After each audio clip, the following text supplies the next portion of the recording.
Glória a Deus, glória a Deus. Meus irmãos, eu gostaria de estar saudando a todos com a paz do nosso Senhor e Salvador Jesus Cristo de Nazaré. Para mim é uma honra estar aqui com vocês mais uma vez, com essa série de lives que estou realizando aqui através da plataforma do Facebook. Quero mandar um abraço aí todo especial para todos os inscritos do meu canal no YouTube, O Céu é Pra Hoje Oficial. Quero mandar um abraço também para minha esposa que está aqui do meu ladinho, no outro quarto, assistindo também conosco. Quero dar paz do Senhor a todos os irmãos que logo mais estarão entrando, vendo esta live. Hoje estará comigo um amigo de longa data, meu amigo Paulo Eduardo Veiga, ou por que não dizer, reverendo. Eu trabalhava no Seminário Presbiteriano do Sul e ele estudava lá. Ele era seminarista na época, há muitos anos atrás, 9 anos atrás praticamente. Ó, ele já quer participar aqui, ó. Eu vou adicionar ele. Esperar ele aparecer aqui. Ele já mandou até o convite, ele quer participar. Assim que ele aparecer aqui, a gente começa a tratar do assunto aqui que viemos tratar. Hoje o tema é um tema muito sugestivo, um tema muito interessante. Eu tenho certeza que as suas dúvidas serão esclarecidas, porque o homem conhece, hein? Glória a Deus. Não apareceu você aqui ainda, Paulo, mas tenta mandar outro, talvez, espera um pouco, ou tenta mandar outro convite. Apareceu o primeiro convite aqui, mas sumiu, tá bom? Mas tenta mandar outro para mim aí.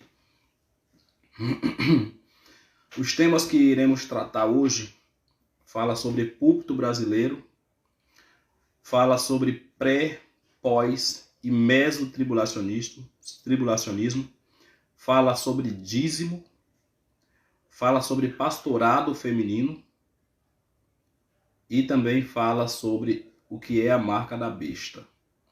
Então, os temas que estaremos tratando aqui temas profundos. Meu amigo Paulinho, me manda outro convite aí. Tá? Me manda outro convite aí, estou aguardando você aqui na nossa live. Ó, está conosco já o nosso amigo, meu amigo Elinho Ventura, homem de Deus, cristão ali. A gente se conheceu ali onde eu trabalho. Um abração para você e para toda a sua família. Está conosco também uma irmã, ela não está falando nada, mas se a irmã quiser que eu cite o seu nome aqui na nossa live, escreve alguma coisa aí, da onde você está falando, tá bom? Porque eu estarei mandando um abraço aí para todos vocês. Meu amigo Paulinho, me envia de novo. Me envia de novo aí o convite para você estar entrando ao vivo aqui. Aí apareceu, agora apareceu. Ó, tô adicionando você. Tô adicionando você, tá? Talvez vá aparecer no seu celular duas opções. Esse apareceu, tá adicionando já, Paulinho. Tá adicionando. Aí vai aparecer duas opções, entrar ao vivo com áudio ou entrar ao vivo com áudio e vídeo. Vai lá na segunda opção, que já você está aí conosco. É só aguardar, porque logo logo você vai estar aqui para a gente discorrer esses assuntos maravilhosos. Aleluia, vou esperar o pessoal ir entrando também. Ó, tá dando aqui que você recusou, mas vou tentar de novo. Tô te adicionando. Não manda mais convite, pode ficar tranquilo que eu tô te adicionando. Vê se vai aparecer alguma coisa na tua tela. Aí se aparecer, você não vai no vídeo com áudio não. Na live com áudio não, só na segunda opção. Aê! Ô glória! Aleluia! Agora sim. É um prazer estar aqui com você. Boa noite, você está ouvindo bem? Estou, tá perfeito, perfeito, perfeito. Joia. Como é que você tá? Tudo bem, graças a Deus, meu irmão. Bom aí poder falar com você, amizade aí 2012, 2013. Faz tempo, hein? Você sem querer já me ajudou algumas vezes. Ó, e Foi você mais também. naquela, na questão daquele livro em especial que você me indicou. Amém. Mas vamos lá. Manda um abraço aí, o meu amigo Paulinho, para todo mundo que está assistindo. Tem algumas pessoas até da minha igreja, meus irmãos, alguns pastores que estão assistindo. Manda um abraço pro pessoal. Amém. Eu quero aqui cumprimentar todos os irmãos que estão conectados aí conosco, com a graça e a paz de Cristo. Agradecer pelo convite aí do Diácono Luciano, amigo aí de mais de 10 anos, ou 10 anos, né, de conhecimento. E obrigado a vocês que estão participando, comentando, estão assistindo. Que seja um momento de edificação para todos nós, que seja tratado com seriedade a palavra de Deus. Às vezes a gente tem diferenças de interpretação, mas nós podemos nos respeitar e nós concordamos com o essencial. Cristo é o único Salvador e é necessário se arrepender e crer no que Ele fez para nos salvar, e a gente sabe que é isso que nos une, o mais importante. E que seja uma bênção para todos nós. Amém, meu querido, amém. É uma honra ter você aqui. Você falando sobre a questão do respeito, logo me veio à mente o seguinte, né? Tem verdades absolutas e tem verdades que dá para ser até questionáveis. E verdade absoluta é que Jesus Cristo morreu para nos salvar, né? Jesus é filho de Deus. Jesus é a chave hermenêutica da Bíblia. Só que a gente tem à nossa frente uns temas bem complexos. E eu gostaria de começar perguntando para você, meu amigo Paulinho. Para quem não conhece o Paulinho, que eu chamo de Paulinho carinhosamente, Paulo Eduardo Veiga, ele é pastor presbiteriano. É homem de Deus, eu conheço faz um tempo, como ele mesmo falou.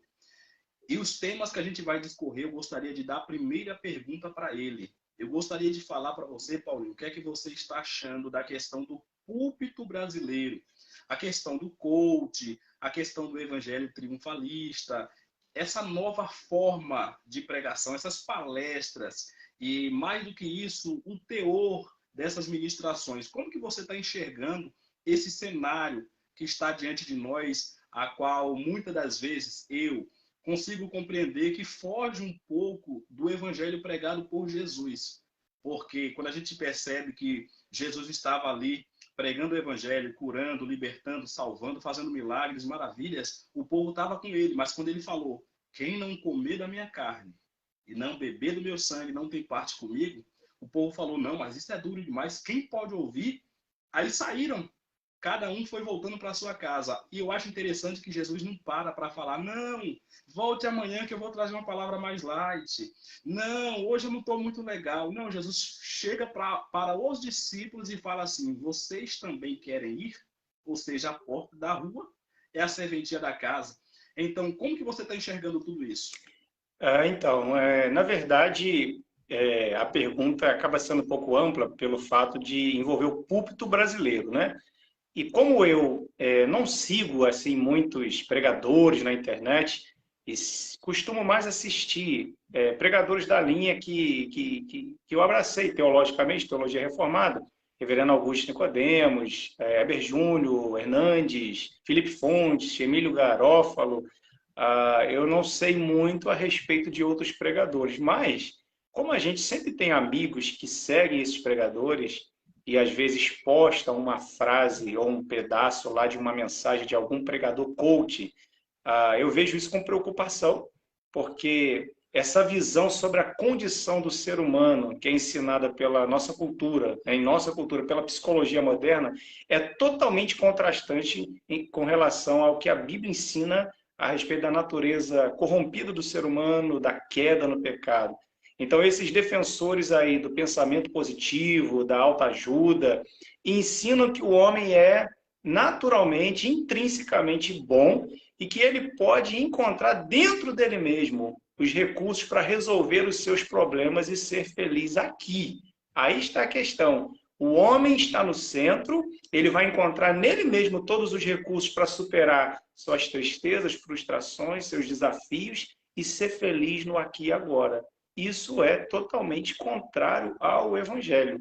Então, esses pregadores coaching, né, eles partem desse pensamento de que a pessoa tem as condições para que possa atingir os seus alvos, seus propósitos, seus objetivos, e o coach vai apenas facilitar aí através dos métodos, tanto que eles vendem aí cursos, as técnicas e a disciplina que a pessoa precisa para que deixe fluir de dentro dela mesma aquele potencial para superar qualquer coisa nessa vida e ser feliz nessa trajetória.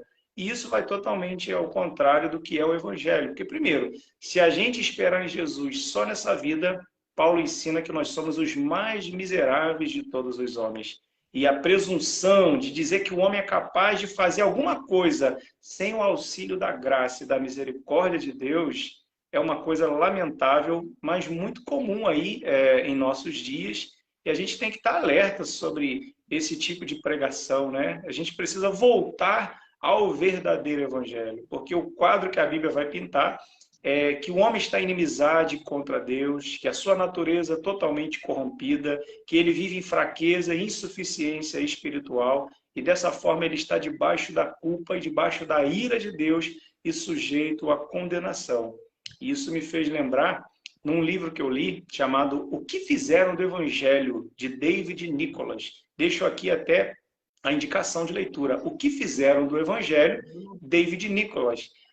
Ali foi contratada, né, um negócio de pesquisa, né, a Lifeway Research de Nashville, Estados Unidos, para avaliar 450 sermões feitos em igrejas por todos os Estados Unidos, igrejas grandes, igrejas pequenas e tudo mais.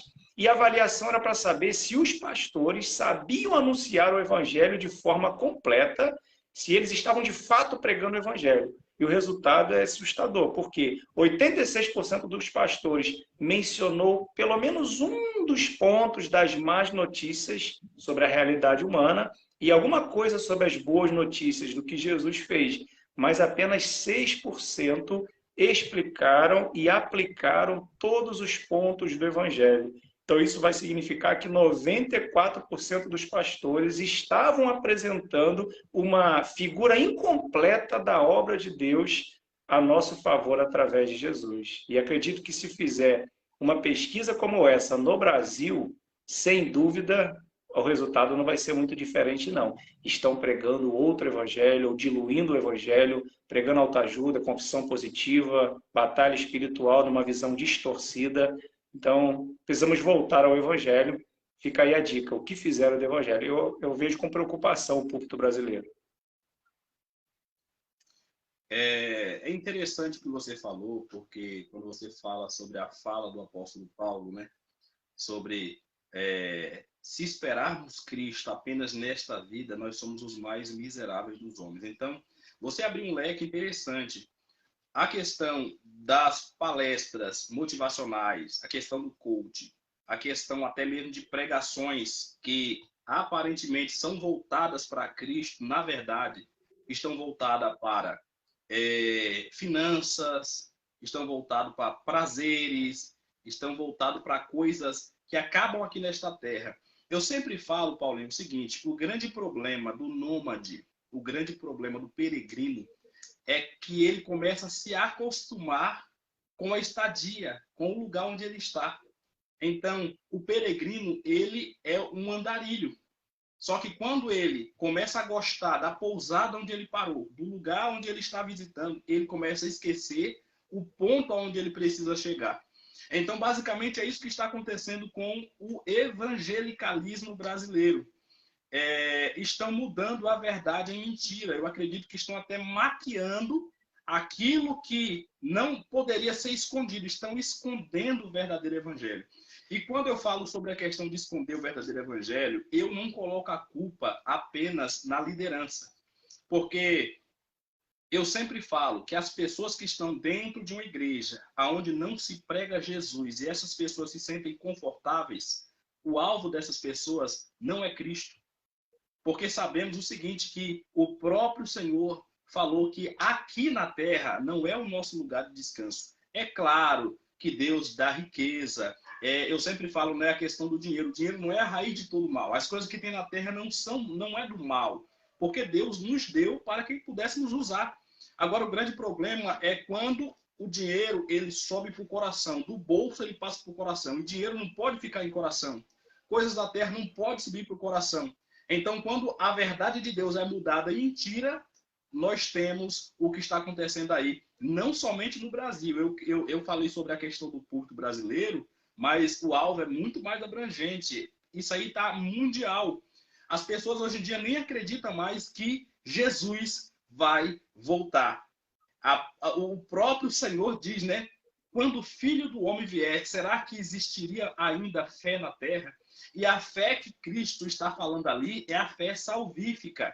É a fé na questão espiritual. Não é a fé para curar, não é a fé para ajudar, não é a fé... Não, é fé salvífica, é fé no Redentor, no Cristo ressurreto.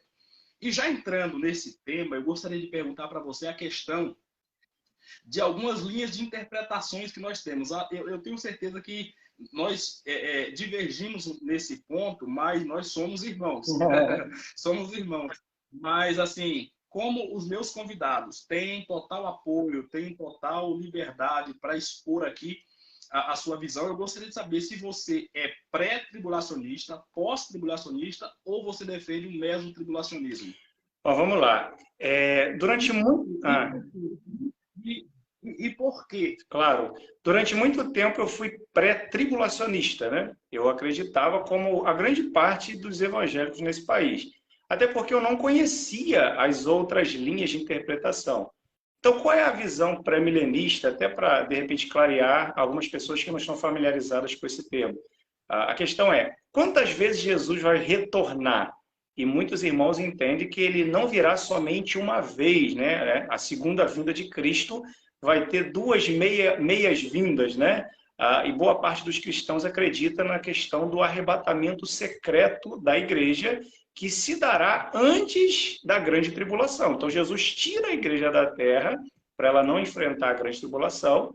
Passam-se 7 anos no céu, né? Esses crentes vão passar uma temporada no céu. Então, de acordo com essa visão, Jesus pode vir a qualquer momento, mas de uma forma secreta, e ele pode aparecer no céu, sobre as nuvens. Ele vai ficar paradinho lá em cima esperando a igreja, não vai tocar o chão desse mundo, mas somente para esse grupo especial. A ideia é que o grupo de crentes fiéis, que está vivendo ali com compromisso, consagrado e tudo mais, vai ser arrebatado, vai subir até as nuvens e encontrar com Cristo. Mas existe um grupo dos nominais, que são aqueles crentes meia boca, que só frequentam a igreja, mas não têm aquela firmeza. Os nominais são aí deixados para trás, né? Como diz o filme lá. Então essa é a linha de interpretação. Depois dos 7 anos, logicamente, Jesus retorna com a sua igreja e inaugura o milênio. Então é mais ou menos essa base, eu não tenho como também esboçar tudo aqui, porque acredito que muitos já saibam, já conheçam bem a linha. E a questão é essa, eu não concordo mais com essa interpretação. Por quê? Porque eu acredito que ela é fundamentada com alguns textos isolados. Pega uma parte em Daniel, outra parte em Mateus, outra parte em Apocalipse, e aí surge ali a questão de 7 anos interpretando a simbologia e tudo mais. Mas como que eu entendo? Eu me considero amilenista, ou seja, nós já estamos vivendo nesse milênio. O milênio não é literal 1000 anos aqui nessa terra, mas é um reinado de Cristo, é um tempo em que, da primeira vinda de Cristo, na sua encarnação, até quase antes da sua segunda vinda, e quem está reinando nesse milênio com Cristo são as almas daqueles que já estão no céu. Então, como será a segunda vinda de Cristo? Primeiramente, vai ser em pessoa, porque o próprio Senhor descerá do céu, ele não vai mandar alguém à frente para avisar nada. Vai ser visível, porque da mesma maneira que Cristo veio e foi visível, ele também vai se manifestar. Ele vem com as nuvens e todo olho verá, até mesmo aqueles que o crucificaram. Vai ser algo repentino e inesperado. É por isso que diz que o Senhor virá como ladrão. Quando as pessoas disserem que há paz e segurança, então lhes sobrevirá repentina destruição. E Jesus vai vir, e ele fala que virá como um relâmpago, que sai do Oriente e se mostra no Ocidente. Então ninguém vai prever, muitos vão ser assim pegos de surpresa, mas todos verão ao mesmo tempo. Todas as nações se lamentarão vendo o Senhor descer com poder e glória. E ele vai vir também em glória e em triunfo, porque ele não vai vir mais como um carpinteiro, como um homem de dores, humilhado para ser crucificado novamente. Mas ele desce como Rei dos Reis e Senhor dos Senhores, triunfando sobre todas as forças do mal. Então, para mim, a vinda de Cristo é única, é de uma vez só. Ele vem para consumar a história e vai ser universal, visível para todos ao mesmo tempo. Então, não há assim nada secreto nessa história. É que vai pegar de surpresa muita gente. Qual que é o resumo, então, da minha visão? Eu acredito que a igreja passa, sim, pela grande tribulação, até porque Cristo vai dizer que, se não fosse por causa dos escolhidos, do seu povo, esses dias não seriam abreviados, mas por causa dos escolhidos ele vai abreviar. Então, Cristo volta num mundo que ainda é hostil ao seu evangelho, ao seu domínio, ressuscita os corpos dos santos, né? Eles são ressuscitados primeiro, e aqueles que ficarem vivos terão seus corpos transformados, traslada esse povo para encontrar com ele nas nuvens, e essas pessoas vão permanecer com ele lá nas nuvens. Ali ele monta o seu tribunal e destrói o anticristo e seus seguidores rebeldes, numa catástrofe de fogo que consome todo mundo. Vai ali julgar, né, vivos e mortos. E aqueles que tiverem sido justificados serão absolvidos publicamente, aclamados como seu povo, vinde bendito de meu Pai, né? E já os ímpios, os rebeldes e os falsos crentes serão destinados para condenação no lago de fogo, justamente por conta dos seus pecados.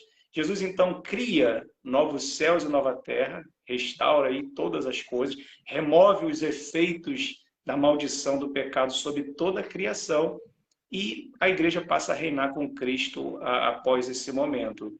Então, eu acredito que a gente já está nesse milênio, ou seja, o milênio se passa no céu, não são 1000 anos literais. Quem está reinando são as almas daqueles que foram salvos, e esse período é entre a encarnação de Cristo e quase perto da sua segunda vinda. E qual é a concepção? Ligando isso a Apocalipse, Apocalipse 20, fala que Satanás foi acorrentado, foi preso. E isso se deu exatamente no momento em que Cristo veio a esse mundo, morreu e ressuscitou. Quando ele sobe aos céus, em Apocalipse 12, deixa claro que é nesse momento que Satanás é expulso de lá. Ele não tem mais autoridade para acusar o povo de Deus. A cadeira de acusador ficou vazia lá. Até esse momento ele tinha acesso ao céu. E ali, quando Jesus sobe aos céus, Miguel, junto com os demais anjos, expulsam Satanás. Ele cai na terra e ele tem pouco tempo, então ele tem bastante fúria sobre aqueles que habitam na terra. Mas lá diz, festejai aos céus, porque é expulso o acusador dos nossos irmãos. Mas ai de vocês que habitam na terra, porque o diabo desceu sobre vós com ira, sabendo que tem pouco tempo. Mas então, em que sentido que ele está amarrado? Primeiro, ele não está no inferno, porque ele está nessa terra agindo muito visivelmente. Porém, o texto de Apocalipse 20 diz que ele foi preso, amarrado, para não mais enganar as nações. Por quê? Até o momento, antes de Cristo vir o Evangelho se tornar claro, e os tesouros escondidos do Evangelho que se revelaram em Cristo, o mistério que estava oculto de séculos e gerações, foi manifesto em Cristo Jesus, esperança da glória, agora ficou claro. E Jesus conquistou o direito de salvar pessoas de toda tribo, povo, língua e nação. Quando ele pisa na cabeça de Satanás por ocasião da sua crucificação, ele limita o poder de Satanás, ele já não pode mais enganar as nações, ele abre portas para a pregação do evangelho em todo o mundo, e agora, quando a igreja avança com o evangelho, Satanás tem que recuar e ceder terreno, porque as portas do inferno não prevalecem contra a igreja de Cristo. Porém, ele está amarrado nesse sentido de ter seu poder limitado até bem próximo à vinda de Jesus. Quando Jesus estiver próximo de voltar, ele vai ser solto por mais um pouquinho de tempo, vai enganar ainda as nações, vai ajuntar os ímpios e as forças do mal contra a igreja e para pelejar contra Cristo. Aí vai ser justamente nesse período aí da grande tribulação, onde muitos terão que perder a cabeça por amor a Cristo. Os mártires, né, como dizem Apocalipse 6, Apocalipse 13, se não me engano, terão que perder a sua cabeça por Jesus.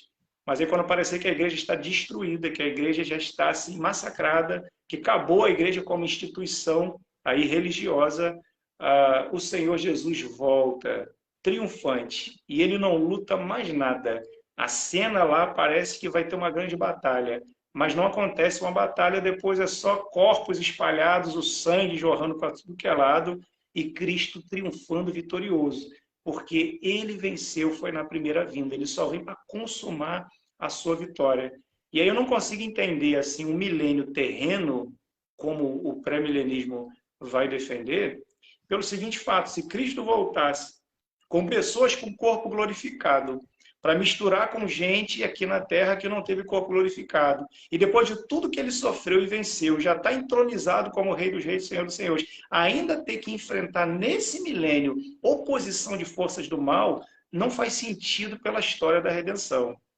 Então, assim, eu não sei se eu consegui clarear a visão que eu tenho, mas a grande questão para mim é essa. Tanto que na parábola das 10 virgens, Jesus fala ali a respeito de 5 prudentes, 5 nécias, todas estão no mesmo local, no mesmo momento, e Jesus volta, né? O noivo volta, não fala que vem 2, 3 vezes, vem de uma vez só. Quando o noivo chega, fecha-se a porta, e aí que a gente tem, né? Eu não concordo com o pré-milenismo porque eu não acredito em segunda chance. Se Jesus leva a igreja para o céu, se o Espírito Santo é retirado junto com a igreja, quem é que vai dar força e graça para esses nominais vencerem a perseguição? E dar uma segunda chance, vai ser segunda chance com base em quê? No esforço, na pessoa morrer por Jesus, então ela seria salva pelas obras. Então essas coisas que eu sempre ouvi eram definições que os pregadores faziam, os pastores que me pastorearam faziam, quando eu não era ainda presbiteriano. Depois isso não me fez sentido, sabe? Biblicamente falando. E para a gente que é milenista ou pós-tribulacionista também, para que Jesus volte tem que acontecer uma apostasia generalizada da fé verdadeira. E esses coaching estão fazendo exatamente isso, levando muita gente para o falso caminho, para o falso evangelho, até que o anticristo vai aparecer e vai começar a grande tribulação. Quando começar a perseguir a igreja, esses crentes nominais, essas pessoas que estão atrás apenas de bênçãos, que não conhecem a verdadeira salvação, vão todos se afastar, porque não tem firmeza na fé.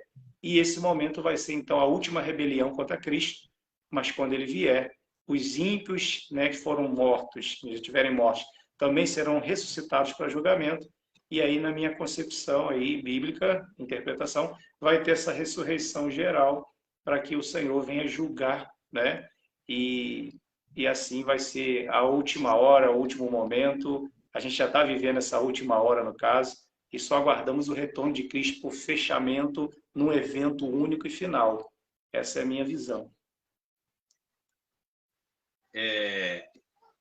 Eu falei que o homem tem uma boa dialética. Então, como eu sempre trago o pessoal aqui para dar a visão, quero aqui até falar para os meus amados irmãos. Esta é a visão do pastor Paulo, juntamente com a igreja presbiteriana, alguns batistanos e outras linhas também. Tem até na nossa igreja, até na Assembleia de Deus agora, o Paulinho, tem também essa divisão. As pessoas olham para a Assembleia de Deus e acham que não, acham que todo assembleiano pensa, mas não, tem o pessoal tá indo também, tem alguns que estão indo também. Eu estudei alguns livros, mas assim, eu continuei com a mesma visão. É como a gente falou no início, né? Que tem as teorias, cada um tem uma linha de interpretação. E se você está na presbiteriana, é porque você gosta dessa linha, você como é que posso falar? Você se afeiçoa a isso. Mas, já que você expôs a sua opinião e a sua tese concernente à volta de Cristo, eu gostaria também já de dar continuidade falando sobre o que é a marca da besta. O que é que você acha que seja a marca da besta? Ok.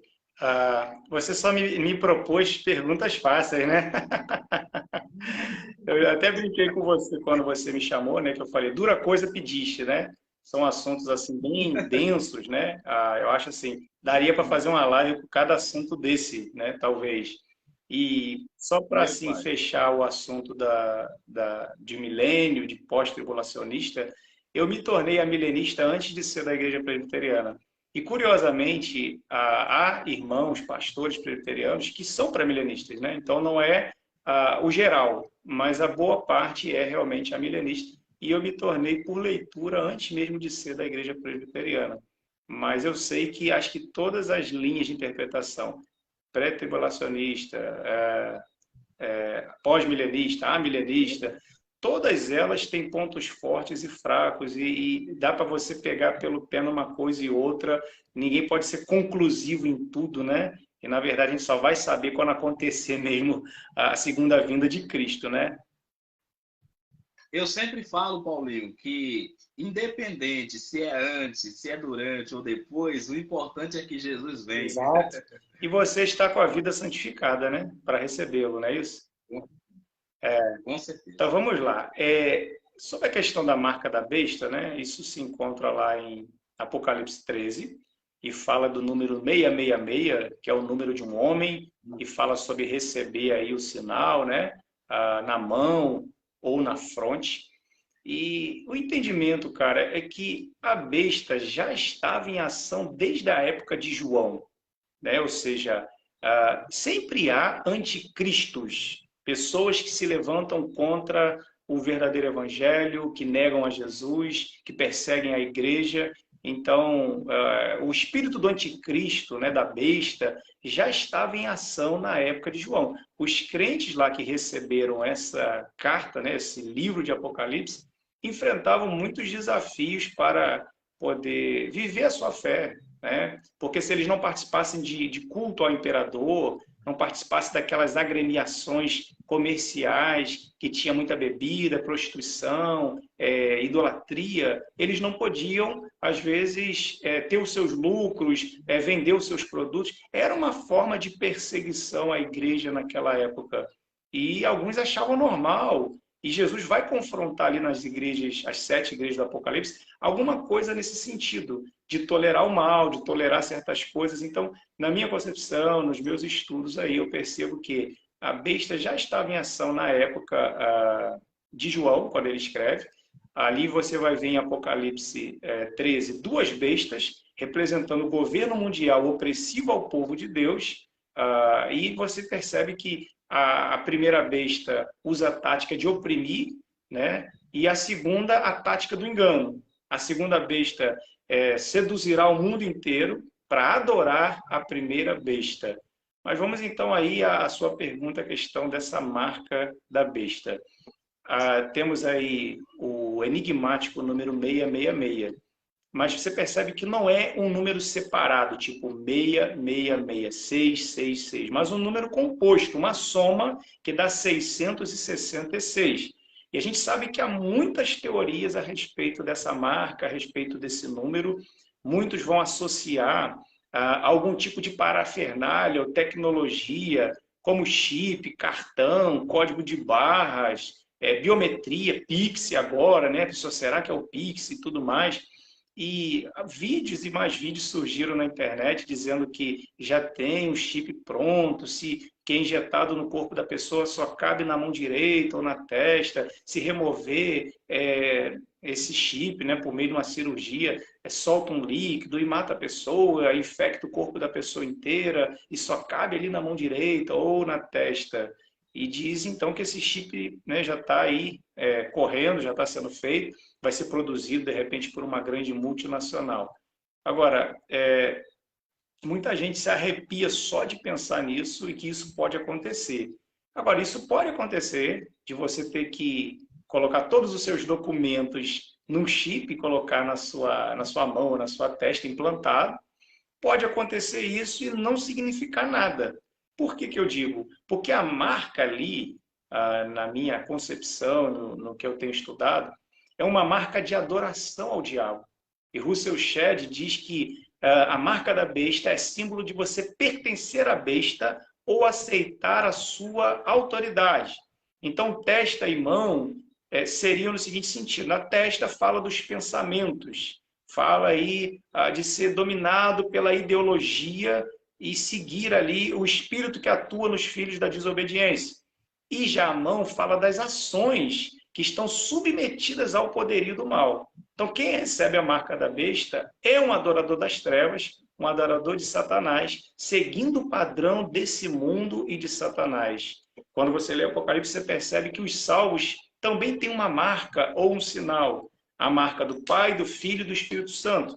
E como eles vivem? Eles servem a Deus em santidade, justiça e na verdadeira fé. Então, receber a marca da besta significa não servir a Deus em santidade, justiça e verdadeira fé, mas viver no padrão do mundo, dos subornos, da falta de santidade, da corrupção e o padrão que era o grande teste para as igrejas da Ásia nos dias do Império Romano. Então, eu digo que essa carta tinha relevância para eles lá e nos atingem hoje. O Apocalipse não fala somente de coisas que acontecerão no futuro. Quando João recebe a revelação, algumas coisas já tinham acontecido, estavam acontecendo e iriam acontecer. Então, a fronte, a testa, simboliza a mente, a vida em termos de pensamento ou da filosofia da pessoa.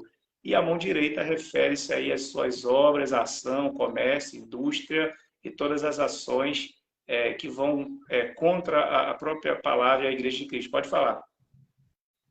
Ô Paulinho, você falou sobre a questão de marca estar ligada à adoração, mas o versículo 17 de Apocalipse 13 fala assim, ó, para que ninguém possa comprar ou vender, se não tiver o número da besta ou o número do seu nome. Então, como que você consegue encaixar isso nessa fala sua? Sim, eu vou chegar aí, já tô aqui na minha pauta, vou chegar para tentar fechar o meu raciocínio. Então, assim, na minha concepção, para você receber a marca da besta na fronte ou na mão direita, significa que a pessoa pertence à companhia daqueles que não servem a Cristo, mas que perseguem a igreja, e nisso, que é eminentemente naquilo que a pessoa pensa, diz, escreve, faz, o espírito anticristão vai se tornar evidente na vida dessa pessoa. Então, muita gente espera hoje um tipo de mecanismo, um chip, alguma coisa do tipo, para representar a marca da besta. E essas pessoas iludem-se pensando que ainda não estão sendo ameaçadas por essa marca.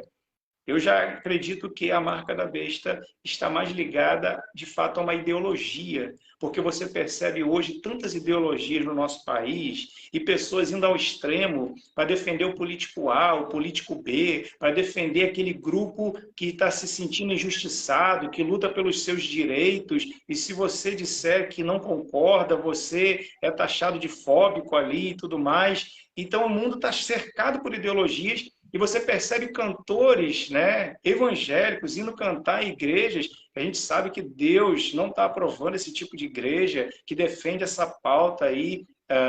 E a pessoa está negociando o evangelho, está distorcendo. Aí Bruna Carla vai lá e confronta, está sendo massacrada. Então, para mim, essas pessoas estão se vendendo a ideologia da besta, a marca da besta, estão se preparando para perseguir a igreja. E essa pauta gay, por exemplo, é o que mais vai desencadear a perseguição contra a fé cristã, a família, aos princípios judaico-cristãos. Isso já está acontecendo de uma forma muito grande, né? Então, a besta em Apocalipse surge, né, para perseguir a igreja, vai usar de toda forma de poder secular para tentar destruir os crentes. Onde, quando a besta aparece, e vai poder se encontrar essa marca. Então, onde está a ação dela, está a marca dela, elas não podem andar separadas, né?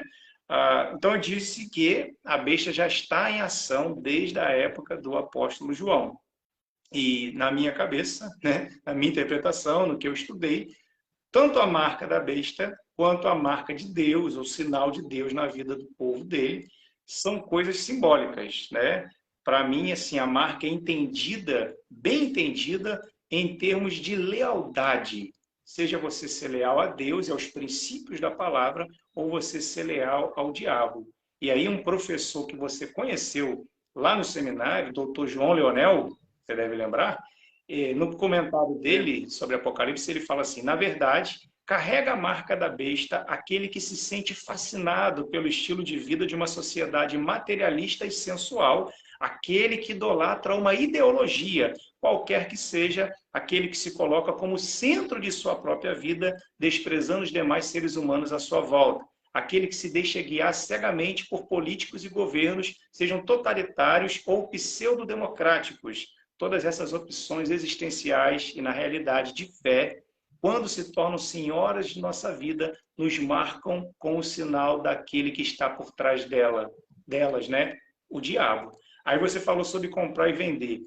Aqueles que não recebem a marca, ou seja, não adoram a besta, não se rendem à sua ideologia, ah, essas pessoas vão sofrer restrições. Se adorar, se render, se igualar, se juntar ao sistema, abraçar a ideologia e cantar nesse tipo de igreja, ele não vai ser perseguido, vai ser assim tranquilo, como era para alguns crentes ali do Império. Se eles participassem do culto ao imperador e dessas agremiações comerciais, estava tudo em paz. Eles poderiam comprar, vender, transitar, mas se eles se posicionassem ao lado de Jesus, e não participassem dessas coisas, dissessem que isso estava errado à luz da palavra de Deus, aí eles tinham essa restrição, perdia ali o espaço na agremiação comercial, perdia espaço na sociedade, eram perseguidos. Então é nesse sentido que está falando de comprar e vender. Então, meu amigo Paulo, essa fala sua tem muita coerência. Tem muita coerência. Está acontecendo em nossos dias algo que eu acredito que seja uma simulação, é um teste. No caso, saiu uma ordem, todo mundo tem que usar máscara, todo mundo usando máscara. Todo mundo tem que tomar a questão da picadinha. Todo mundo tomando a questão da picadinha. E em alguns lugares do mundo, se eu não me engano, no Japão, não me lembro muito bem o país, algumas pessoas perderam até o auxílio por causa de Jesus, sabe? Por causa do Evangelho. Então as pessoas estão sendo perseguidas, e isso já faz muitos anos, mas parece que agora tá tudo fechadinho, tá tudo diante de nós, tá tudo muito claro. Então, eu começo a acreditar que, como eles estão falando, que estamos saindo da era de peixes, que é a era do cristianismo, e estamos entrando na era de aquário, que é a era da chegada do anticristo, eu estou percebendo que o quebra-cabeça está todo montado. Então, isso que você está falando tem muita coerência, Paulinho. Você quer terminar? Quer concluir? Sim, claro. Então, assim, está ligado mais à lealdade, à fidelidade a uma ideologia, a um pensamento, a você ser influenciado por aquilo. E você percebe, por exemplo, não defendendo nenhum lado político, mas muita gente associa, por exemplo, a figura do presidente atual aos evangélicos. E dizem que nós somos gado, que nós somos misóginos, homofóbicos, isso, genocidas. Estão querendo perseguir a igreja por causa de ideologia política. Você não pode ter o direito em votar em quem quiser. Entende? Então, assim, comprar e vender, como você me perguntou, são que aqueles que não recebem a marca da besta e que não adoram o seu nome vão sofrer restrições em seus negócios, são impedidos e oprimidos. Então, não é permitido comprar e vender enquanto permanecerem leais aos seus princípios. À medida que a gente vai se aproximando do fim, essa oposição vai aumentando cada vez mais. Para os cristãos lá do primeiro século, para quem João escreve, né, esse livro, significava, então, ir às praças públicas e adorar o imperador. Se eles não fossem, eles perdiam o emprego, perdiam o direito de negociar, comprar e vender, estavam fora da sociedade se não aceitasse o padrão maligno dessa sociedade. E a gente está vendo o circo se fechar e o mundo está sendo preparado para uma grande perseguição contra a igreja. E assim você percebe que, como o Apocalipse tem muita simbologia, justo a marca ser uma coisa física, ser uma coisa literal, pode não fazer sentido, né? Realmente, isso que você falou tem muita coerência. A gente precisa colocar nossas barbas de molho, porque as pessoas estão pensando que isso é para o futuro e automaticamente isso está se descortinando diante dos nossos olhos.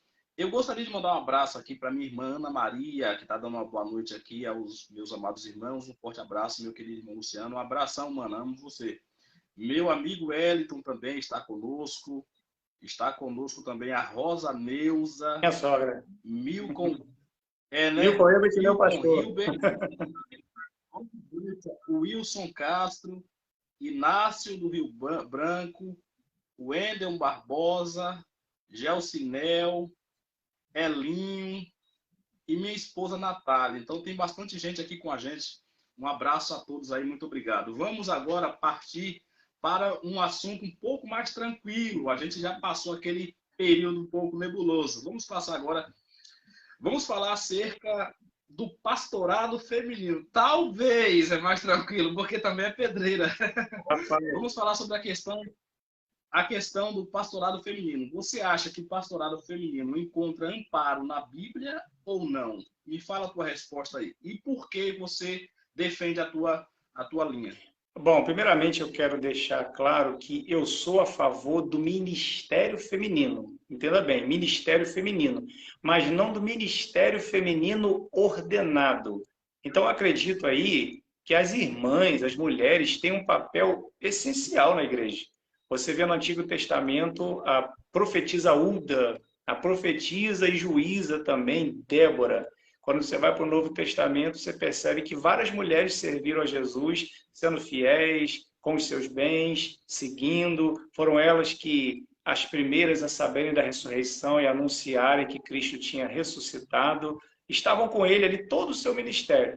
Então veja que Paulo, quando vai escrever as suas cartas, no final ele agradece a pessoas, a várias pessoas. E você sempre vai encontrar mulheres sendo ali mencionadas por Paulo ao final de suas cartas. Quando você chega na carta aos Romanos, ele vai falar pelo menos de 8 mulheres, cooperadoras, servas, missionárias, mulheres que abriram suas casas para plantar igrejas, e ele vai falar de Febe, que ele diz que é a protetora dele. Depois ele cita Priscila e Áquila, e essa é a ordem. Ele fala sempre que aparece na Bíblia Priscila e Áquila. Então, era um casal, né? Nunca é Áquila e Priscila. E talvez ela apareça sempre primeiro porque ela era mais dedicada, ela se destacava aí no serviço a Deus. Então a gente percebe que o ministério feminino é importante. Eu não concordo com o ministério feminino ordenado, com o pastorado feminino. Mas Jesus honrou as mulheres, deu lugar para elas que elas não tinham na sua época, falou com a mulher samaritana, e a gente percebe, judeu não falava com samaritano, muito menos com samaritana, falar com mulher na beira da rua. Jesus, um judeu, um rabino, fala com uma mulher samaritana. Você percebe que Jesus deixa a mulher lavar os seus pés naquele jantar. Era uma mulher prostituta, era uma mulher toda errada, e qualquer mestre de Israel, fariseu, ia pular na hora e falar, sai fora, sai de perto. Mas Jesus, então, deixa ela lavar os seus pés e valoriza o que ela fez, dizendo que o evangelho, sempre que fosse pregado, ia ser mencionada a atitude dela. Então, Jesus valorizou as mulheres, o ministério delas sempre foi muito importante. Então, eu sou a favor do ministério feminino, que as mulheres são extremamente importantes no reino de Deus e para a organização das igrejas e organização das nossas famílias. Todavia, mesmo que Uda e Débora foram mulheres da mais alta importância no Antigo Testamento, você não vai encontrar no Antigo Testamento, na lei de Deus, que a mulher poderia ser, por exemplo, sacerdotisa. Né? Ela podia até exercer uma função civil, porque ser juíza era uma função civil, e Débora, né, era uma juíza, Uda era uma profetisa. Mas os profetas não eram ofício. O ofício era rei e era sacerdote, que eles eram ungidos. Os profetas eram homens e até mulheres que Deus levantava para entregar uma mensagem, para exortar a igreja. Mas o ofício era aquela pessoa que era separada, ungida, para se dedicar ao governo do povo de Deus, seja como rei, seja como sacerdote. Então isso era um cargo para o homem. Ele era o sacerdote, não tinha sacerdotisa em Israel. Aí quando você chega no Novo Testamento, mesmo que pese aí todo o apoio e valor que Jesus deu às mulheres, quando ele vai escolher aqueles que vão caminhar com ele, ele escolhe 12 homens para serem apóstolos. Ele poderia ter escolhido mulheres também para serem apostolisas, apóstolas, apostilas, cadernetas, né? Não sei que título que daria. Mas ele tinha gente qualificada, ele tinha 2 mulheres chamadas Maria, que eram dedicadas. Tinha Maria Madalena, que foi transformada, impactada pelo seu próprio evangelho, e ele expulsou o demônio delas. Tinha a mãe dele, né? A Maria, que deu luz a ele. Ele podia ter colocado uma apóstola, 2, 3 apóstolas, mas ele escolhe 12 homens. Aí, quando Judas, né, morre, se enforca, abre uma vaga nesse colégio apostólico. E os apóstolos se reúnem para escolher um substituto de Judas. Em Atos 1, você vai ler que tinha naquela comunidade algumas mulheres ali buscando o Pentecostes, o avivamento, o derramado do Espírito Santo, inclusive a própria mãe de Jesus. Ela seria, assim, ideal para esse corpo apostólico. Ela conheceu Jesus, ela deu à luz a Jesus, ela viu o ministério de Jesus, ela viu Jesus ressuscitado, ela tinha todas essas qualificações. Porém, eles escolhem dois homens para concorrer ali e a sorte cai sobre Matias. Aí quando você vai também para o livro de Atos, quando as viúvas estavam sendo negligenciadas, um problema ali grave, os apóstolos dizem, escolham 7 homens de boa reputação, né, para serem diáconos e cuidarem desse assunto. Mas se você olhar pela lógica humana, quem era melhor para cuidar de viúvas do que mulheres? Poderia dizer, escolham 7 mulheres para cuidar dessas viúvas, mas eles dizem, escolham 7 homens. Aí quando Paulo vai para a sua carta a Timóteo, a primeira Timóteo 3, ele vai falar das qualificações do pastor e do presbítero. E ele diz que ele tem que ser marido de uma só mulher e que ele tem que governar bem a sua própria casa. Não diz aí mulher de um só marido, né? Não tem essa referência. Então você percebe aí que na Bíblia o cargo de liderança na família e de liderança na igreja é reservado para o homem cristão qualificado, chamado para isso, né? Então, a mulher é importante, sem ela não dá para fazer, sem ela aí a igreja padece, a família não tem como assim se estruturar, mas Deus deu diferentes funções, né? Pela ordem da criação, Deus cria primeiro o homem é o cabeça, o homem é o sacerdote do lar, o homem governa a família e a mulher é sua auxiliadora.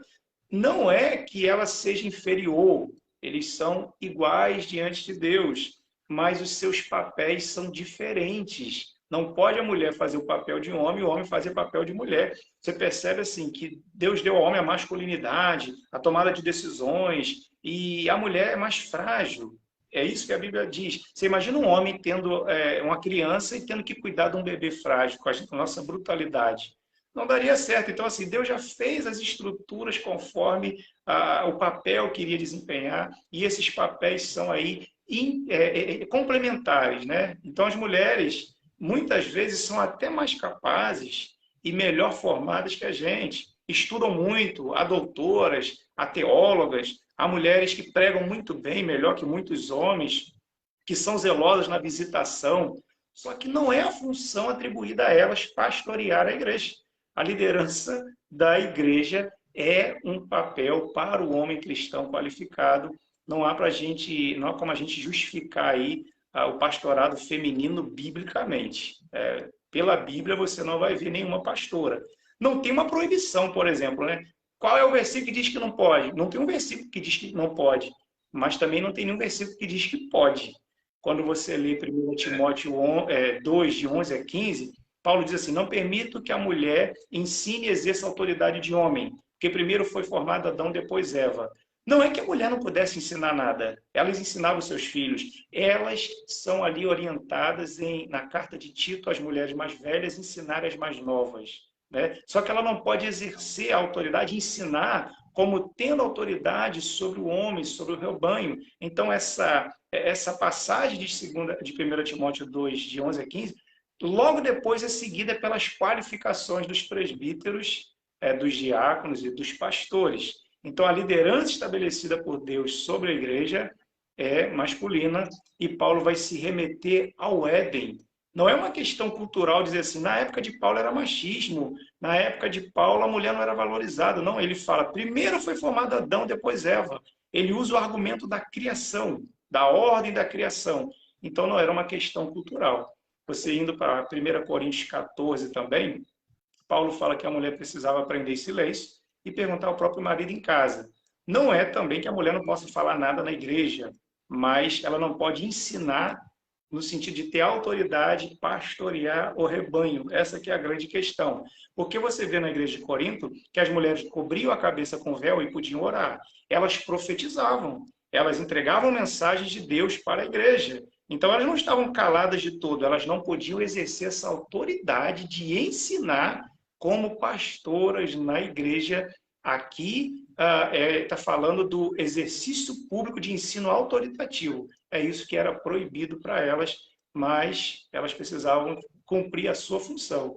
Às vezes as pessoas dizem assim, mas em Gálatas 3:28 diz que em Cristo Jesus não há grego, nem judeu, nem mulher, nem homem, nem bárbaro, nem cita, nem escravo, nem livre. Cristo é tudo em todos e não existe essa distinção.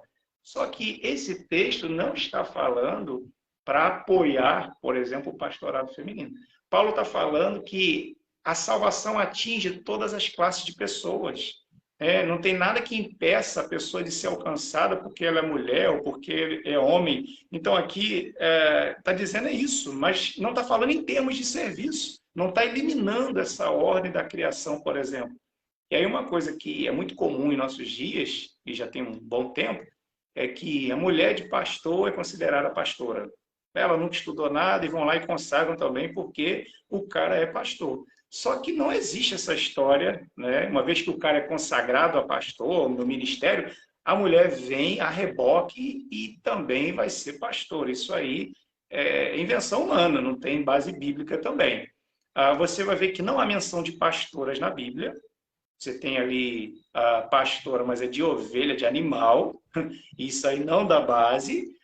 E também não há menção de pastoras na história até o surgimento do feminismo. E isso aqui é sério, porque até 1850 não há nenhuma pastora sequer na igreja.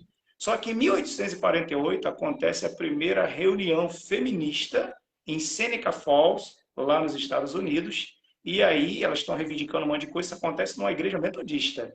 2 anos depois começam a surgir as primeiras pastoras. Eu acho que esse negócio pipocou mais ainda agora na nossa próxima a nós, em 1960 em diante. Será que isso seria uma coincidência ou, de fato, esse feminismo que influenciou essa questão? E aí tem um camarada que às vezes eu ouço na internet e ele é considerado meio polêmico, mas ele é muito preciso nas suas colocações, não sei se você conhece, Rodrigo Mocelin. E ele diz assim: Conheço.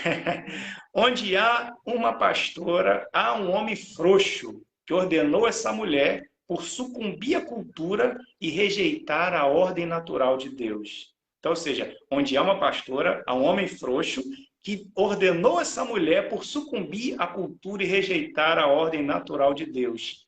Mas Paulo vai dizer assim, quero, portanto, que saibais ser Cristo, o cabeça de todo homem, e o homem, o cabeça da mulher, e Deus, o cabeça de Cristo.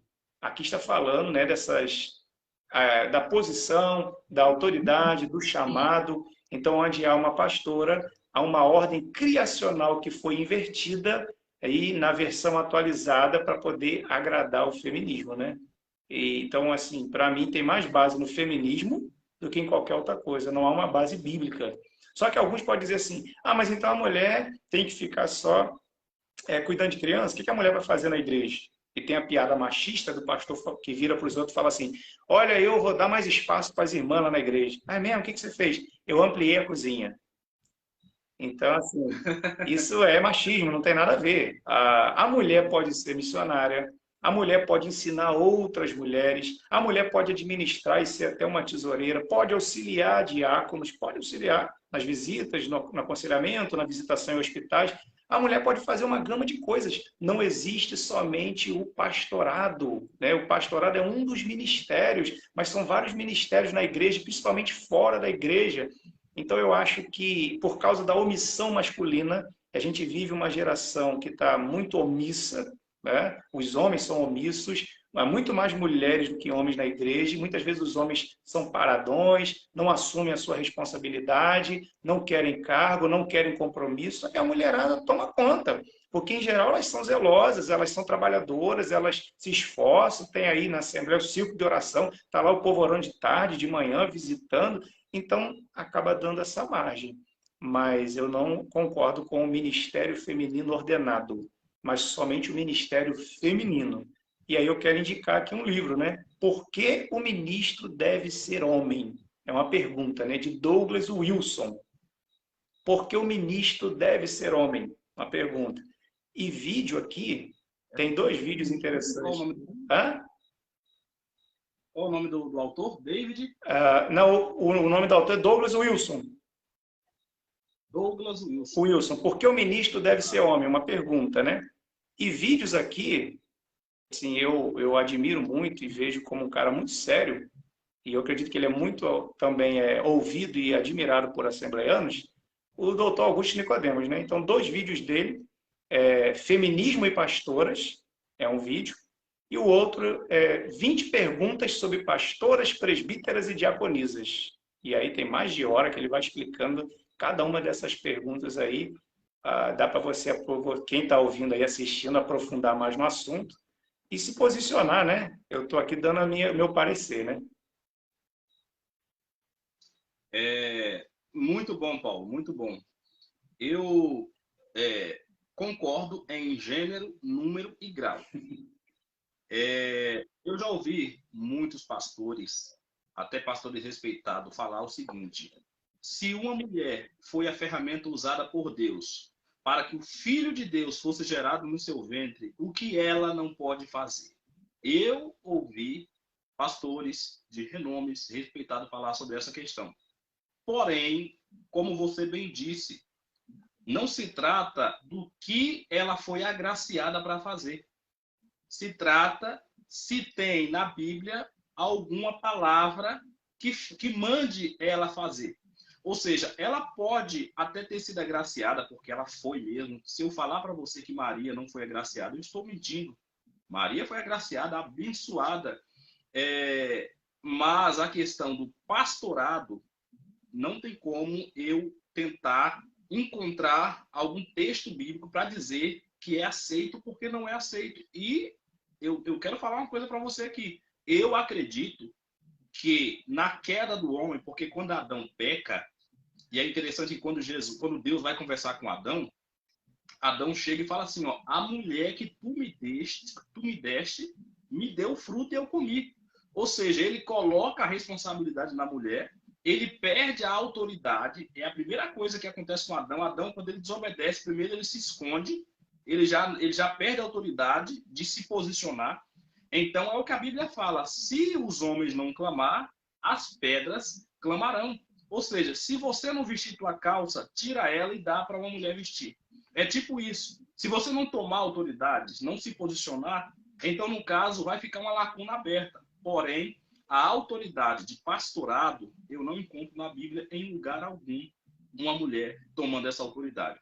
Lá em Tito, capítulo 2, versículo 4, fala assim, ó, para que, aqui está falando, vou ler o versículo 3, as mulheres idosas, semelhantemente, que sejam sérias no seu viver, como convém às santas, não caluniadoras, não dadas a muito vinho, mestras do bem, para ensinar as mulheres novas a serem prudentes e a amarem seus maridos e amarem os seus filhos.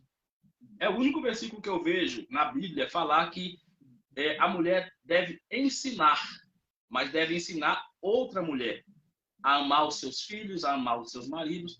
Então, eu percebo, Paulo, que desde 1848, quando houve a reunião feminista, que a priori, a princípio, estava falando sobre a questão da mulher votar, a questão da mulher trabalhar, depois foi abrindo uma lacuna maior. E aí a gente já vê uma série de confrontação contra o modelo judaico-cristão, o modelo do evangelho. Ou seja, se homem é pastor, tem que ter pastora. Se o homem faz isso, a gente vai fazer. Se o homem usa calça, a gente vai usar. Ou seja, há essa confrontação que não ficou apenas na área da mulher, mas também o sistema tomou posse e está confrontando o que a gente acredita na Bíblia. Mas você falou muito bem sobre essa questão. Eu gostaria de pular para a última pergunta do nosso vídeo, porque daqui a pouco também vou ter que sair. Eu gostaria de saber de você, com tantos escândalos que a gente está vendo, tem pessoas, tem pastores pedindo agora até o dízimo, não é nem o dízimo mais. Antes de eu falar essa pergunta, tem uma irmã que falou se pode compartilhar. Pode compartilhar não, deve compartilhar. Compartilha essa live aí, nos ajuda. Você que está sendo abençoada, que é a minha irmã Adriana Barbosa, que mandou um abraço para o Paulo aí. Compartilha em nome de Jesus, nos ajuda a chegar um pouco mais longe. Paulo, o dízimo ainda está em vigor. que é que você acha? Sim, biblicamente falando e com base no Antigo e no Novo Testamento, eu creio que está em vigor sim. E como você disse, há tantos escândalos e acaba que o dinheiro se tornou um assunto muito polêmico, né, para as igrejas, porque há igrejas que se tornaram verdadeiras máquinas de caça-níquel, há muitos mercadejadores da palavra de Deus, gente que cobra Pix para fazer oração, tem isso aí acontecendo. É uma abordagem muito errada por gente gananciosa e aí as pessoas ficam já com o pé atrás até de ir na igreja, achando que vão ser extorquidas. Então, isso é lamentável. Só que é uma questão que a gente tem que trabalhar sim, porque mesmo que o amor ao dinheiro seja a raiz de toda espécie de males, a gente precisa ensinar mordomia sobre as finanças, sobre o tempo, sobre os seus dons, e finanças também fazem parte da vida da igreja e da vida do cristão. E a questão também é que dinheiro não é apenas uma moeda, né, uma nota, mas é uma mordomia, é aí uma forma de você abençoar outras pessoas. Mas a Bíblia também diz que o dinheiro é um Deus, e o nome dele é Mamon. E ele ainda é um Deus para muitos membros de igreja. Aí tem muita gente que já tem essa aversão a falar de dízimo, e por eu ser um pastor, a pessoa fala assim, ele está falando porque ele vive disso. A questão não é essa. Eu, primeiramente, sempre fui dizimista, mesmo antes de ser pastor, sempre fui dizimista, sempre provei da fidelidade, e Deus nunca me deixou faltar nada, não como uma troca, mas porque Deus é sempre fiel e a gente precisa devolver a Ele parte do que a gente ganha. Então, o que a Bíblia vai ensinar no Antigo e no Novo Testamento é que todo cristão deve contribuir de forma sistemática, regular e generosa para o reino de Deus. E isso vai envolver aí as causas da igreja local, envolver avanço do reino, envolver a obra missionária. Então, eu acredito que haja essa base. Quando você vai para o Antigo Testamento, o texto muito usado é Malaquias 3, né, de 8 até 12, onde fala que o homem está roubando a Deus, e aí Deus questiona o povo, mas em que a gente está te roubando? Nos dízimos e ofertas, né, que vocês estão deixando de me entregar. Aí Deus manda fazer prova dele, trazer os dízimos, e ele vai abrir as janelas dos céus e derramar bênção sem medida, e vai repreender o devorador. Então, veja, eu não sou a favor desse tipo de abordagem, quando diz assim, o devorador, se você não dizimar, vai tocar na tua carteira, vai entrar na tua conta bancária, vai clonar o teu Pix e você vai ficar pobre. Então, as pessoas colocam aí, alguns pregadores, o devorador como um demônio. Mas não tem nada de demônio nesse texto. O que Malaquias está falando é que Deus vai derramar, vai abrir as janelas dos céus e derramar bênçãos. Que bênção? Chuva. Ele está falando de chuva. O povo vivia de plantação, né, da agricultura. Então Deus fala, eu vou derramar chuva sobre a plantação de vocês, a plantação vai produzir muito, vocês vão ter muitos frutos, e eu vou repreender o devorador. Que devorador? As pragas e o gafanhoto, que não vai consumir a plantação de vocês. Vocês vão ter em abundância, vocês vão ter para poder abençoar outras pessoas, e vocês vão ser bem-aventurados aí no meio das nações, vão ser chamados de felizes. Você vai para o Antigo Testamento e percebe que há 4 tipos de dízimos. Não é só 10% daquilo que você ganhava. Tinha o dízimo levítico, que era para o sustento dos levitas e manutenção do templo, né, dos sacerdotes, que é esse que está sendo enfatizado ali em Malaquias. Isso está lá em Números 18, 21 a 24. Quando você vai para o Números 18, 26 a 29, o dízimo dos dízimos. Então, os levitas dizimavam aos sacerdotes daquilo que haviam recebido. Depois, Deuteronômio 14, 22 a 26 era o dízimo festivo, que uma vez por ano o israelita ia ao templo e lá ele fazia um banquete com o dízimo das colheitas, do vinho, dos animais, e comia perante o Senhor. A própria pessoa comia daquele dízimo, né, que estava oferecendo a Deus.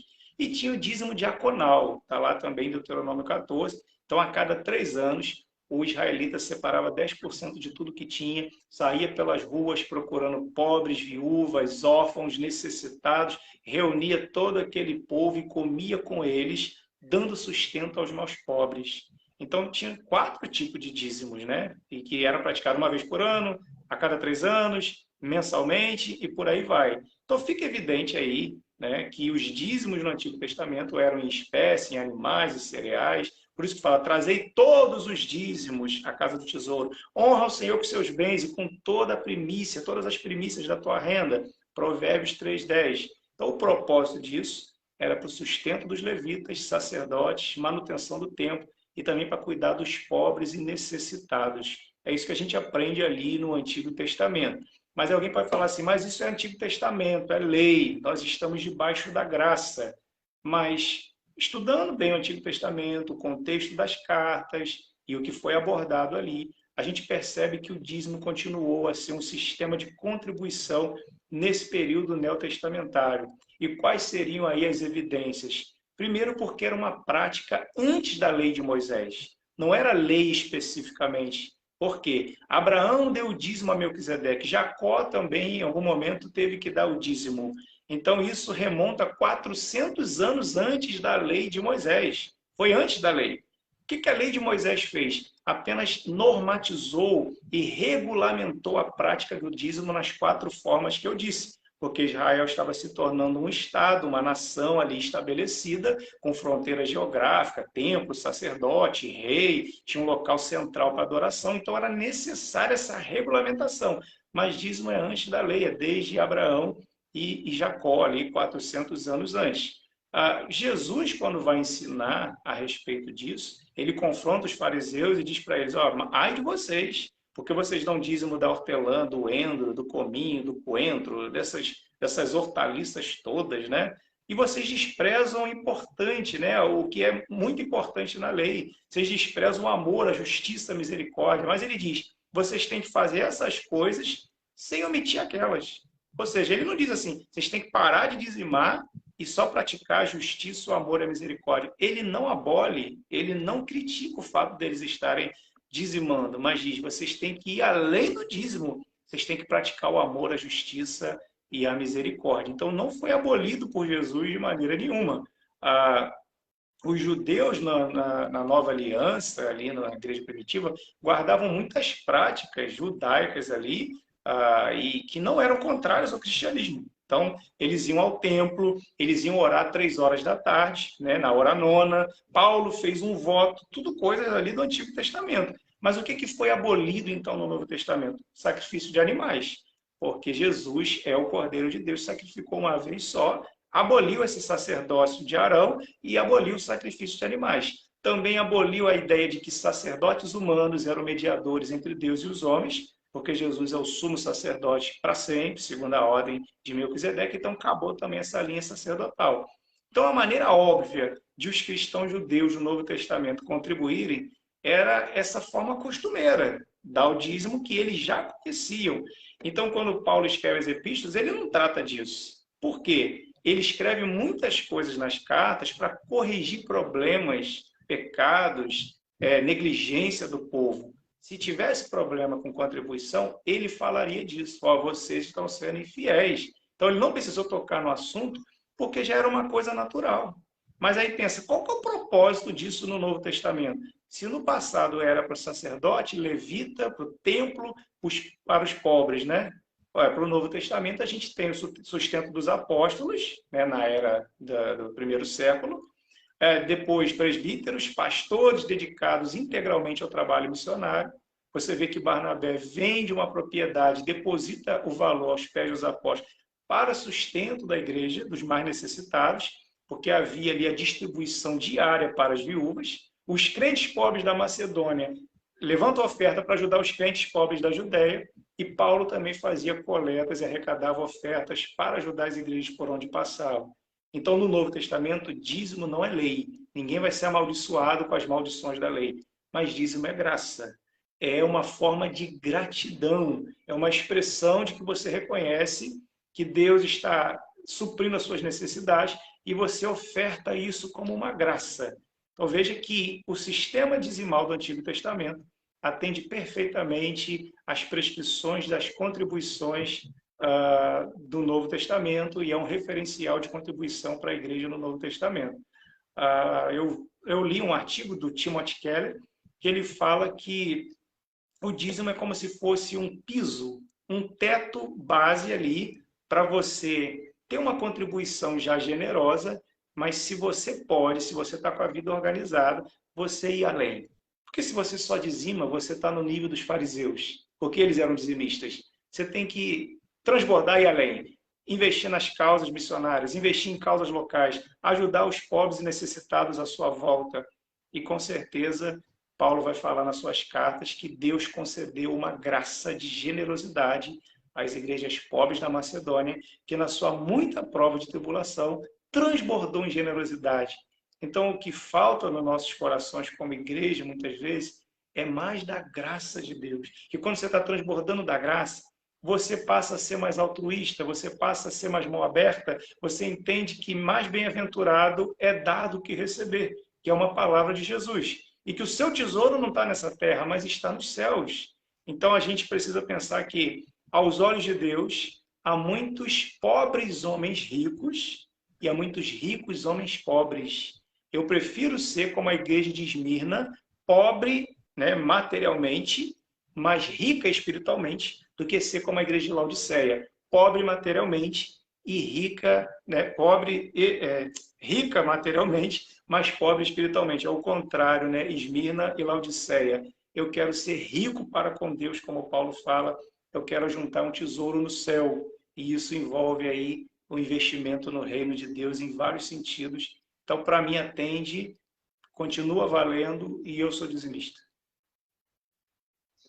Que bênção, que bela exposição acerca do nosso último assunto, que é a questão do dízimo. Como eu te falei no início, nessa questão também eu concordo em número, gênero e grau. Lá em 2 Coríntios, capítulo 9, versículo 7, fala: cada um contribua segundo propôs no seu coração, não com tristeza ou por necessidade, porque Deus ama aquele que dá com alegria. Então não é só você meter a mão no bolso lá e jogar. Não é de qualquer jeito. Você tem que dar com alegria e você não pode ter mágoa no teu coração. É que as pessoas se esquecem disso.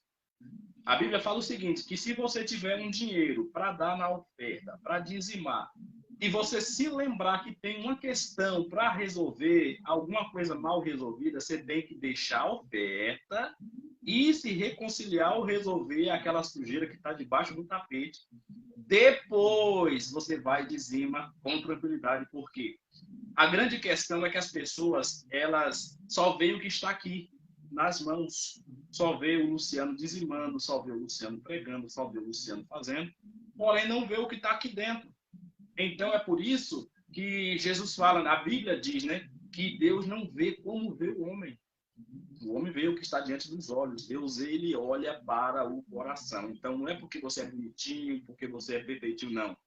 Deus olha na questão do coração. Você falou também sobre as várias formas de dízimo, e eu quero falar uma forma de dízimo que é interessante, que fala sobre a questão do tempo. O dia tem 24 horas. O nosso tempo precisa ser dizimado para Deus, precisa ser ofertado para Deus. Então a gente pode tirar aí 2 horas e 40 minutos por dia para estar glorificando a Deus, para estar lendo a palavra de Deus, porque não tem como a gente falar que ama a Deus e não ter prazer em ler. Não tem como a gente falar que ama a Deus e não tem prazer em orar. E você sabe, Paulo, que orar é uma guerra.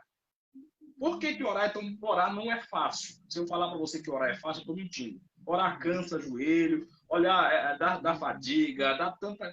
Mas, assim, a gente sabe que quando a gente dobra o joelho, a gente está em uma guerra, em uma batalha espiritual. Assim é a vida do cristão aqui na Terra. Os nossos inimigos são antinaturais. A cobiça, a avareza, todas essas coisas, elas vêm para tentar fazer com que a gente não seja agradecido para Deus, que a gente não dê o nosso melhor. E nós precisamos não dar, mas dar com alegria. Porque a questão da viúva pobre, Jesus estava sentado, estava ali, alguns falam que tinha de 7 a 13 gasofilaços, ninguém sabe cravar com certeza quantos que tinha, mas tinha ali aqueles caixotes que era depositado ali o dinheiro. E Jesus estava a um momento observando como eles lançavam a oferta. E é interessante que quando eles lançavam a oferta, os discípulos olharam, todos ao redor viram que os ricos deram muito. E chegou uma pobre viúva com apenas 2 moedinhas e jogou lá no gasofilácio. E é interessante que Jesus fala assim, ó, para vocês, quem deu mais? É claro que o Paulo Veiga deu 5 mil reais ali. Nossa, você não vê o boleto? O homem tem dinheiro. Jesus falou assim, não, quem deu mais foi aquela pobre viúva. Porque a questão não é o que está aqui. A questão é o que está aqui no coração.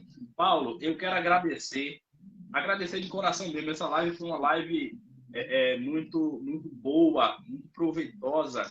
Eu ainda não tenho recurso de cortar cada pedaço do vídeo falando sobre a questão do público brasileiro, sobre a questão dos dízimos, sobre a questão ali do pós, do meso, do amilenismo. Mas esta live, quem assistir, por gentileza, eu peço para compartilhar, porque vai esclarecer muitas dúvidas. Eu quero aqui já marcar outra live qualquer dia, não vai ser agora, calma que não vai ser agora. Sei que você é um cara muito ocupado, tem muitas coisas para fazer, mas a gente pode remarcar para, quem sabe, um dia a gente falar sobre outros temas também, porque eu vi que você tem uma bagagem muito boa e eu acho que você é pentecostal. Não me comprometa. Eu queria só aqui encerrar minha fala aí sobre o que você comentou também sobre dízimo. Eu não quero te segurar, que eu sei que você tem que sair. Mas você citou aí que Deus ama com quem dá com alegria e cada um contribua segundo propuser no coração. Aí há uma diferença entre a questão de dízimo e oferta. Dízimo não tem o que tirar, é 10% mesmo. 10% é 10%, e não trízimo, né? É dízimo, 10%. E oferta, no caso, não há um valor estipulado, né? Porque Paulo está falando aí em oferta. Então, oferta, esses caras que falam assim, Deus me revela que 4 pessoas que vai dar R$1.000, 10 que vai dar R$100, isso aí é forçação de barra, esse cara aí não está sendo usado por Deus coisa nenhuma, não. Isso é charlatão, então foge disso aí, né? E ainda fica induzindo, é você mesmo, você que está com dúvida, não é você mesmo. Aí falou assim, aí chega lá, fala que são 4, aí chega 5 lá na frente, fala, não, Deus falou que vai abençoar os 4, mas esse aqui vai de tabela também, porque veio pela fé. Ah, é charlatão, né? Então ninguém deve estipular o valor que você vai ofertar. Ofertar é com você, o que você tiver no coração. Não dá com pesar, não dá achando que vai faltar. Agora, dízimo é 10%, já está estipulado. Ah, mas eu não tenho alegria, então para dar não vou dar. Não, você ora, se arrepende, pede alegria a Deus. Não é justificativa para não entregar, né? E que Deus abençoe. Então, eu agradeço aí pelo convite, né? Foi um desafio árduo, né? Uns assuntos bem densos, tanto que a gente ultrapassou um pouco de 1 hora, mas quem sabe numa próxima a gente fala de missões, fala de outros assuntos assim também importantes. E obrigado aí pelo convite. Prezo muito pela sua amizade.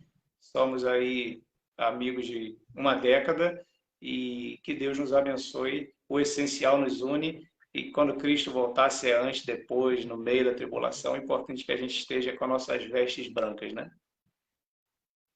Deus abençoe, Paulinho. Forte abraço para você. Corroboro. A recíproca pode ter certeza que é verdadeira. Amo muito a sua vida. E que Deus em Cristo possa continuar e conservar você nesse mesmo caminho e nessa mesma visão aí. Eu tenho certeza que você vai muito longe. Um forte abraço para você e a paz do Senhor. Paz do Senhor, meu irmão. Um abraço. Deus abençoe. Amém.